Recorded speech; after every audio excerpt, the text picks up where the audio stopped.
حدیث قدسی ہے، جناب نبی کریم صلی اللہ علیہ وسلم ارشاد فرماتے ہیں کہ اللہ رب العزت نے ارشاد فرمایا، اور اللہ کو یہ عمل پسند ہے۔ اللہ فرماتے ہیں یا عبادی انکم تخطئون باللیل والنہار، اے میرے بندو تمہاری زندگی ایسی ہے کہ تم صبح و شام گناہ کرتے رہتے ہو، تم سے گناہ ہو جاتے ہیں، تم سے نافرمانیاں ہو جاتی ہیں، تم سے ایسے کام ہو جاتے ہیں جو تمہارے رب کو پسند نہیں ہیں۔ انکم تخطئون باللیل والنہار وانا اغفر الذنوب جمیعا، تم سے دن رات میں ایسے بہت سے معاملات ہو جاتے ہیں جو گناہ ہیں، لیکن تمہارا رب ایسا رحیم ہے، میں سارے گناہوں کو معاف کر دیتا ہوں، میں سارے گناہوں کو معاف کر دیتا ہوں۔ فاستغفرونی اغفر لکم، تو تم مجھ سے معافی مانگ لیا کرو، میں تمہیں معاف کر دوں گا۔ تو یہ توبہ ایک ضروری چیز ہے، آخرت کے اعتبار سے تو ضروری ہے ہی ہے، دنیاوی اعتبار سے بھی بہت ضروری ہے۔ دنیا میں ہم جس زندگی کی تلاش میں ہیں وہ زندگی کیا ہے؟ مالی آسودگی۔ ہر شخص یہ چاہتا ہے اس کو آرام ملے، اطمینان ملے، اس کے پاس اتنا پیسہ ہو، وہ کسی کا محتاج نہ ہو، اگر وہ دکان ڈالے تو اس کی دکان چل پڑے، اگر وہ فیکٹری ڈالے تو فیکٹری کا مال بک جائے۔ چاہتے نہیں چاہتے؟ ہر شخص چاہتا ہے اس کو اچھی نوکری مل جائے، اور اس کا کیا کہنا چاہیے، اس کا صاحب اتنا ایماندار ہو کہ وقت وقت پر اس کی تنخواہ ادا کرتا رہے۔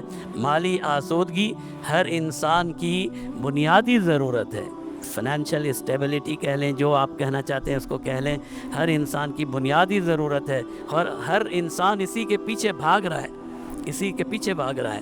ہم میں سے ہر شخص مالی اعتبار سے اپنے آپ کو مضبوط کرنے کے چکر میں ہے، اور پھر وہ اس کے لیے اللہ کا بندہ ایسے معاملات میں پڑ جاتا ہے جو گناہ ہے۔ کوئی سود لے رہا ہے، کوئی رشوت لے رہا ہے، کوئی بددیانتی کر رہا ہے، کوئی کیا کر رہا ہے، کوئی رشوت خور افسر سے اگر آپ پوچھیں گے یار یہ تم رشوت کیوں لیتا ہے، تھوڑی دیر سوچے گا اور کہے گا یار بیوی بچے ہیں، خرچے پورے نہیں ہوتے، یہی کہے گا نا، اور کیا کہے گا؟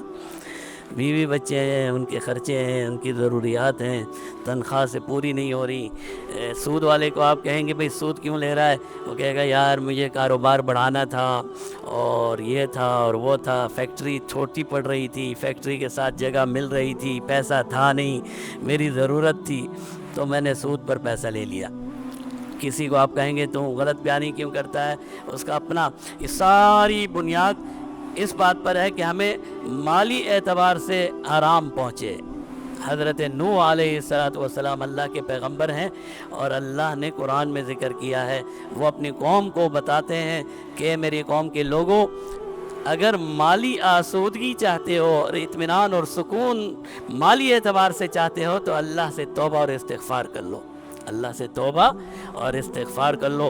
سیدنا نوح علیہ السلام کے یہ الفاظ اللہ نے قرآن میں ذکر فرمائے ہیں۔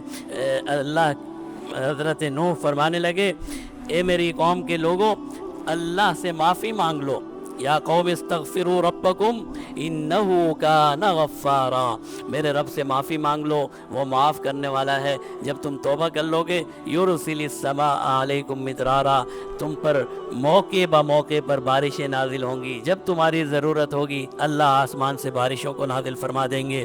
وَيُمْدِدْكُمْ بِأَمْوَالٍ وَبَنِينَ، تمہارے مال میں اضافہ ہو جائے گا، تمہاری اولاد نیک ہو جائے گی، تمہاری اولاد فرما بردار ہو جائے گی، تمہاری اولاد میں اضافہ ہو جائے گا۔ وَيَجْعَلْ لَكُمْ جَنَّاتٍ، تمہارے باغات، تمہاری زمینیں سرسبز اور شاداب ہو جائیں گی۔ وَيَجْعَلْ لَكُمْ أَنْهَارًا، اور تمہاری نہریں پانی سے بھر جائیں گی۔ یہی چاہیے نا، اور کیا چاہیے؟